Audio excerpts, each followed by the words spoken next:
उनका पकड़ कर लिया का मुखी में रेप कर चाकू मार दे ले लो तीजा पटा दे ले लो।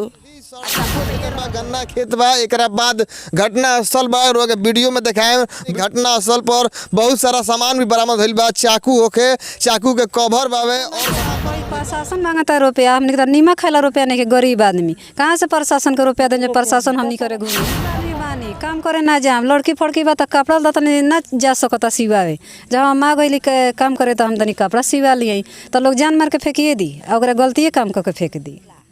नरेंद्र मोदी कहाँ बाड़न, नीतीश कुमार कहाँ बाड़न, लालू यादव कहाँ बाड़न, सब नेता लोग कहाँ बा, खाली वोट ला बेचैन बा लोग। ये गरीब के मौत भइल बा, कोई खोजनिहार पूछनिहार नहीं के। सुशासन के सरकार में एक बार फिर से पूर्वी चंपारण के संग्रामपुर थाना क्षेत्र के नौतन गांव दहशत में बा। वो गांव दहशत में से बा कि ई रास्ता से एक लड़की जाती है बाजार बाजार जाए के दौरान ओकर किडनैपिंग कर लिया जाता। किडनैपिंग कइला के बाद ओकर साथ गलत कइल जाता है ऊख के खेत में गलत कइला के बाद से चाकू से जहाँ तहाँ वार कइल जाता, गला काट देवल जाता, पेट फाड़ देवल जाता, ओकरा बाद तेजाब डाल के जलावे के प्रयास कइल जाता जौना के 4 दिन बाद डेड बॉडी मिलता। पूरा परिवार नाराजगी जतावता प्रशासन के खिलाफ, स्थानीय जनप्रतिनिधि के खिलाफ पूरा नाराजगी जतावता। कहाँ उजात रहे लड़की क्या कार्रवाई भइल अभी तक? उजात रही भोटोले कपड़ा सिवावे 9 बजे घर से गली कपड़ा सिवा जात रही। अब का जाने अब के घेरल के ना घेरल देखे तो ना गई हमनी के। अब ओकरा उनका पकड़ कर लिया का मुखी में रेप कर चाकू मार दे ले लो तीजा पटा दे ले लो। आ चाकू तो रह गए रहे, चाकू पुलिस के मिल गई। तो यह ऊख के खेत में ही घटना भइल हवे जहां ई लड़की के पिताजी मौजूद बनी। घटना स्थल पर हमने ग्राउंड रिपोर्ट दिखावे के प्रयास करता निसन। उ घटना स्थल से चाकू के उ चाइनीज जन छुरी बावे ओकर खोखा भी घटना स्थल पर बा, बाल लड़की के बा, कुछ पैसा भी लड़की जन बाजार कर जात रहे। का कर जात रहे लड़की बाजार? हां जात रही करवा लेके दर्जे के यहां सिवावे रौरे बेटी बाड़ी जी। का नाम बा अपन? झगरू राम। एक एगो लड़की रही हुए एगो लड़की रही, दूगो लड़का, दूगो लड़का। तो केहू से दुश्मनियो रहला? कोई से ना, कोई से दुश्मनी नहीं रहे। तो का कार्रवाई के मांग करता नहीं? अभी तक का कार्रवाई भइल बा? कार्रवाई का आज तक कोई सुनवाई नहीं खे।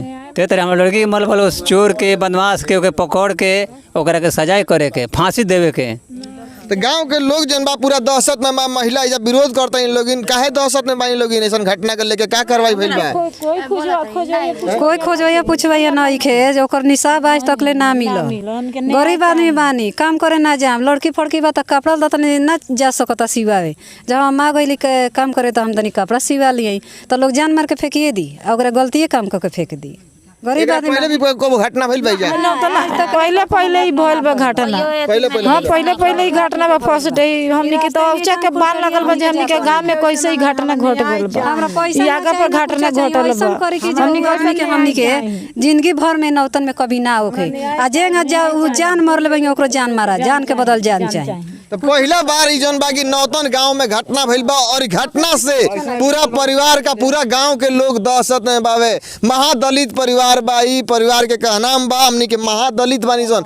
पैसा नहीं खे, रुपया नहीं खे, जौना के वजह से कार्रवाई नहीं के होत। पैसा नहीं के प्रशासन मांगता रुपया हमनी के नीमक खाला रुपया नहीं के गरीब आदमी कहाँ से प्रशासन के रुपया दें? प्रशासन हमनी करे घूमी प्रशासन आवतरन तो तेले मांगतरन तो गरीब आदमी तेल के पैसा मांगता। हां तुम गरीब आदमी कहां से पैसा दे? कहाँ से हमरा कहां से तेल भरा के आई? प्रशासन मांगता पब्लिक के द्वार पर।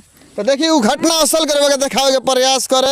इहे गन्ना के खेत बावे और एक बगल से जन सड़क जाता वे वही सड़क से लड़की जाती है ओकरा किडनैप कर लो जाता वे।